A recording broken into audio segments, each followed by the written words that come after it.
السلام عليكم ورحمة الله وبركاته. habeen wanaagsan soomaalida meel kastay joogaan iyo bahweynta Soomaaliya ku hadasho meel kasta aad joogtaan waa islaamiya marka hore gaar ahaan Soomaalida degan ama bahweynta Soomaaliya ku hadasho oo degan Sweden waxaad moodaa in Soomaalida gudaha maaragtay u saameyso haddii la fiiriyo dadka sheego dalkan ku dhaqan gaar ahaan kuwa Afrikaan iyo dunida Islaamka ah ilmaha laga qaato haddaba maxaa keenay marka anigoo ah magacayga Garyaqaan Cabdiqaadir ayaa caawa idin faahfaahinaya sida ugu hortagi kartaan ilmihiina aan idinka qaadan anigoo raacayo xeerka cusub ee loo yaqaano xeerka bulshada ee Sweden Nya Social Lagen oo hadda gacantaan ku hayo kaas ayay ku qoran yihiin wax alle wixii shuruuca oo quseeyo marka mid weynaysan waxay tahay tusaale ahaan midda badi dhibkan Soomaalida ilmaha loo qaato waxaa ugu horeeya tusaale ahaan iyadoo loo isticmaalo sharciga soo baxay 1990 cadadkiisu yahay 52 kaasoo loogu talagalay in maaragtay lagu maareeyo waxyaabaha khaaska ee quseeyo ilmaha in maaragtay lagu daaweeyo ama dhalinyarada ama lagu xanaaneeyo ayadoo suusha idin sheegaya Lagen inom parentes 1990 ett kolon labada dhibac ayaa leedahay ett kolon suushka 52 waxay ka socotaa sanadka ayada ama sanadka asaga ah shuruucii soo baxay ayuu wuxuu ka yahay 52 sharcigaasoo loo yaqaano tusaale ahaan särskilda bestämmelser om vård av unga kaasoo quseeyo arrimo khaas ah oo loogu talagalay in dhalinyarada iyo ilmaha lagu xanaaneeyo marka muxuu sheegayaa waxaan idin akhrinayaa qodobka labaad oo aad iyo aad u saameeyo waxa keenay in ilmaha Soomaalida gaar ahaan ay ugu badan yihiin dadka ajnabiga oo laga qaato ilmaha halkan ama ku dhashaan ayagoo yar maaragtay ha yimaadaan midka ugu horeysa waxay tahay tusaale ahaan qodobka labaad ee sharciga isaga ah sharciga soo baxay sidii hore aan u sheegay 1990kii cadadkiisu yahay 52 qaybtiisa loo yaqaano Beredande of Vård maaragtay isku beridka ama diyaargareynta xanaanada ama maaragtay gacan ku haynta muxuu sheegayaa qodobkaas labaad wuxuu sheegayaa ayadoo suusha baad in akhriyaa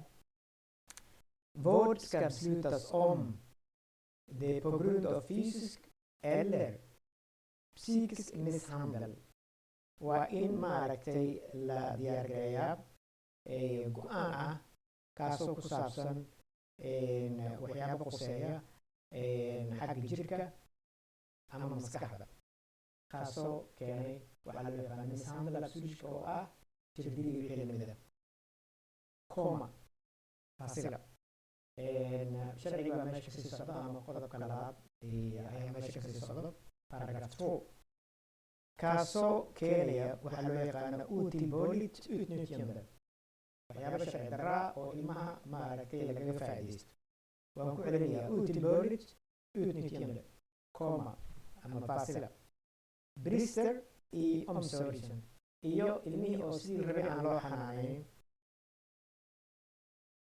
brister i omsorgen eller ama sidoo kale något annat förhållande iyo waxyaabo kale oo keeni kara oo ah xaalado förhållande absoluushka Soomaaliga loo rogo waa xaalad situation waxaa loo yaqaano xaaladaasoo ka dhici karto i hemmet guriga ilmaha ay ku sugan yihiin finns en påtaglig risk halkaasoo laga yaabo in maaragtay ay ka jiraan waxaa loo yaqaano halisyo oo weyn for att den unges halistaasoo keeni karto inay saameyso qofka dhalinyarada ah ilmaha yararka ayaa laga wadaa oo 18 sano aan gaarin wixii ka maaragtay ka hooseeyo hälsa caafimaadkooda eller ama utvecklingsskadas, caafimaadkooda oo dhaawacmo ama korinitaankooda caadiga oo dhaawacmo. waa paragraph 2 waxaa loo yaqaana Swedishka Ingiriiska noqonaya article 2 ee sharcigaas. marka dadka marka loogu yimaado guriga waxaa la wataa ishaara ama maaragtay war la soo tabiyo oo dhahayo ilmahaas la xanaanayo, xanaan daradaas oo keenaysa in dhaawac u yimaado, sida meeshaan ku qoran markaan ku qoran maaragtay jirkooda physics ama maskaxdooda. markaa sidaa aawadeed waxaa sabab noqon karo ilmihii oo jirka lagu sameeyey, sida meeshaan ku qoran ayaan sheegaya sharciga waxaa loo yaqaanaa mishandle, ama ilmihii oo laga faa'iidaystay faa'iidadiisa laga faa'iidaysanayo maaragtay oo ah mid aan sharciyeyn, mid maaragtay oo aan la aqbali karin, utboolin utnyamda. taas ma tibaaxno sida sharciga uu dhigayo, laakiinse sabab kale ayaa loo aanayn karaa. marka sidaa aawadeed aniga waxaan rabaa inaan sheego waa taxano aan bilaabay. marka ugu horeysana sharciga ilbaabkiisa ama portal paragraafkan ayaan ka bilaabay waxa loo yaqaana Swedishka. sharciga wuxuu leeyahay ilbaab laga galo. ilbaabka laga galo ugu weyn waa sharcigan loo yaqaano 1990kii magaciisa waa Swedishka Bestämmelser om vård av unga. sharcigaas oo loogu talagalay arrimo khaas ah oo lagu xanaaneeyo ama maaragtay dhalinyarada iyo ilmaha 18 sano ka yar. waxaa jira hase yeeshee wuxuu ka bilaabayaa tuunka waxaa loo yaqaano uusameelan af Swedishka, kaasoo af Soomaali noqonayo ashtako, walwal iyo walbahaar. wuxuu ka imaan karaa iskuulka, wuxuu ka imaan karaa meelo kale. waxaa laga yaabaa inuu dembi yar inuu galo ama kuwa uu la socdo dembiga galaan kadib booliiska soo faragashto. marka cidda mas-uulka hadday noqoto hooyadiis, hadday noqoto aabihiis, hadday noqoto qolo kale oo ilmaha maaragta korsado oo qaraabada ah, isla markaa waa loo imaanaya. marka ugu horeysa warqad baa loo soo diraya. waxaan usoo diraya social media ama guddiga bulshada commuun kasta ka tirsan dalkan, commuun kastana laga helo. warqadaas waxaa lagu soo hagaajinayaa qofka ilmahaas gacanta ku haya ama adreskooda. waxaa la leeyahay waa imaanayna maalin hebel. marka Soomaalida problemka ay sameeyaan waxay tahay mar alla markii warqadda socialka timaado, social media uu ku yimaado oo leeyahay ilmahaas ayaad ka wareysan doonaa, waa imaanayna. waxay la tashtaan dad oo aqoon aan u lahayn, khibrad aan u lahayn. marka waxay ilmahaas qaadaya warqadda. marka qofka xaguu gaaraya dalkan waa la socotaan waxa ka socdo. marka ilmihiina halkan ku dhasheen waxay haystaan warqadda Swedishka, waalid sidoo kale. marka waa sahal in la geliyo marka waxa loo yaqaano Interpol ama waxa loo yaqaano Europol. Europol waa booliiska qaabilsan Yurub oo dhan oo maaragtay fadhigiisa uu yahay Amsterdam, oo muwaadiniinta oo Yurub markay dambiye galaan midowga Yurub gaar ahaan kuwa ah iyo Yurubta galbeed badi meeshaas la geeyaa. laakiin wixii adduunka oo dhan xarunteeda waxay ku taallaa France, magaalada Lyon. marka adduunka oo dhan ayaa laga raadinayaa, waana laga helayaa. marka aniga waxaan kula talayaa dhowr jeer ayaan dadkaas aan maaragtay caawiyey xaalado kala duwan. marka ugu horeysa inay noqon waxa loo yaqaano panic slowna, marka ugu horeysa inayna maaragtay welwelin. waa loo imaanaya laba qof oo imaanaya protocolkaas, laba qof oo imaanaya oo ka socda social media ama maaragtay socialka commuunkooda qaybta ilmaha. marka qofna su'aalo weydiinaya, qofna wuxuu sameynayaa waxa loo yaqaano Swedishka untackling, modes untackling. marka haddii qofka Ingiriis u yaqaano waxa loo yaqaano meeting minutes. marka hadda xafiiska markay ku laabtaan ay maaragtay ayagoo guddiga wada tashanayaan. laakiin waxaan Soomaaliland aan u sheegan rabaa marka ugu horeyso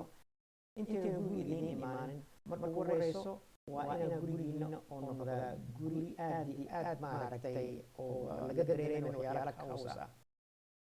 kabaha ilbaabada yaallo kale, dhar dhinaca lagu tuuro kale. marka waa inaad diyaar garowdaan si maaragtay aan loo dhigin waxaan haynaa calaamada caddaynayo in gurigan kaws oo ka jiro, sida awgeed kuma noolaan karaan. iyo su-aashii la weydiiyey bis inaad ka jawaabtaan. marka waxay ku xiran tahay booqashada ugu horeyso sida dadka u dhaqmaan haddii waalidka dalkana dal sharciyad la weeye laskama ordo ma fahmaysaa marka waalidku waa inay soo dhaweeyaan marka ugu horeyso oo aan laga dareemin baqdin waayo baqdin haddii laga helo waxaad caddaysay in aad maaragta tahay qof dembi galay ama lagu tuumayo dembi tan ku xigto markaa go-aan ay soo saarayaan ama ay leeyihiin tuunkii uu naga baaba'ay naga raallihaada meeshii kasii wata ilmaha xurnimadoodii iyo ay barbaarintoodii ama waxay leeyihiin shaki baan ugu jiro sababtoo ah waxyaaba ayaan dansanahay kadib waxaa loo gudbinayaa family retentanka oo aynana ah qayb ka tirsan maaraynta iyo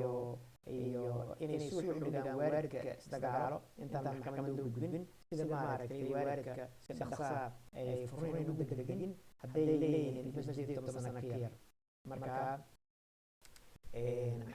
sharciga u dhigaya in maaragtay la siiyo waxa loo yaqaano detective ama ay u fikiraan waalidka waa nooc sulux ka mid ah ayagana waxay faran la karaan ilmaha maaragtay la tuusan yahay inay maaragtay jidka ka dhici rabaan marka family retentanka wuxuu sameeyaa baaritaan kale asagoo maaragtay la tashanayo booliiska hay-adaha kale markaa waxay isku bedelaysaa haddii dhibka dhib weyn uu jiro in maaragtay booliiska faraha la soo galo oo ilmihii la wado oo la geeyo meel lagu hayo ama ha noqoto waxaa loo yaqaano waxaa jira hay-ad dowladda ahaa jirto oo SES marka lasoo gaarsho oo ilmaha meelo oo qab ah ku qufusho oo dadka ka shaqeeya waxay u shaqeeyaan maaragtay dowladda marmar waxaa jiro haddii ilmaha dibooda saas u weyneyn waxaa la geeyaa dad maaragtay lagu masruufo oo ilmihii maaragtay ilaa waalidka lagu soo celinayo ay hayaan ama shirkada privaati ah marka labadaas bay u kala baxaan marka dadka waxaan kula taliyaa baanika qaadina dad aan aqoon u lahayn la talinin waxaa jirto 3 hay-adood oo baarayso markaa 3 inay isku abgartaan weeye wayna adag inay isku abgartaan marka wayna adag tahay in maaragtay qofkii oo ilmihii laga qaado tan koobaad waa booqashada guriga ka hagaajiya guriga si wanaagsan u hadla waxba yaraatee oo arrimihiina ha gelina tan ku xigto waxa weeye maaragtay in raboortkii loo celiyo social network kumkaa degan tahay ayagana maaragtay guddi ahaan bay u fadhiisanayaan labadii qof ayaa warka geenayo kadib waxay u badan tahay yidhaahdo maaragtay sida umanaynaya ma aha aad iyo aad baad mahadsantihiin saa waxaanaysaan laakiin haddii arrinku uu yahay ayada lafteeda qofkeenu noqdamaa panic slogan ama you don't have to panic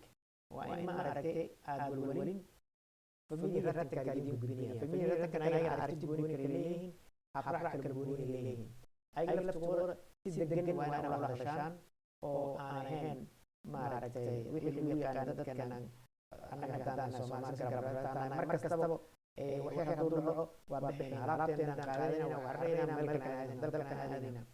marka taa waxay keentay marka in Soomaalida ay noqdaan dad fragile ah dad maaragtay aad iyo aad loo eryado dad sahal loo eryado ayagoon maaragtay la tashanayn qof aqoon u leh oo markaa arrimaha ka jaahil bixiyo isla markaana afkooda ugu maaragtay fasiro shuruucda dalkan say u dhisan yihiin iyo sida laga rabo iyo inta heer ay maraan iyo instance maaragtay oo qofka marka soo ashtakeeyo uu mari karo ilaa marka ugu dambaysa la xukumaayo inta ku horeysana waa beri'an fahmaysaa qof markay wax maxkamad noqoto bis ayuu dambiilayahay taas ayaa maaragtay hadda xoog saaraya sababtoo ah waxaad moodaa in meelo badan Soomaalida ma laga qaata Borlina ka mid ah iyo Toddobaadka ka mid ah Stockholm gobolada qaarkood iyo gaar ahaan xitaa koonfurta Sweden sida maaragtay Malmö kale wixii oo dadka looga qaadanaya ilmaha waa wax sahal ah oo aan saas u weyneyn oo saas u dhibaato badnayn laakiinse qofka markii inta interview loogu yeero ama gurigan kuu booqanayna oo iska cararayo marka waxaa imaanaysa calaamad su'aal frog taken hal carrayn baa laleeyahay moogta okay marka taas ayaa rabaa in weekan soo socdaan ka hadlo marka waxaan jeclahay in maaragtay Soomaalida dheg ay u dhigaan ay fiiriyaan. Marka 3 heer baa jiro. Heerka ugu horeeya bisa ugu wanaagsan uguna muhiimsan waa adiga markii guriga lagu soo booqdo wixii laga arko. Raboorkaas ayaa la gelinayaa, ayaa loo celinayaa social network oo komuunka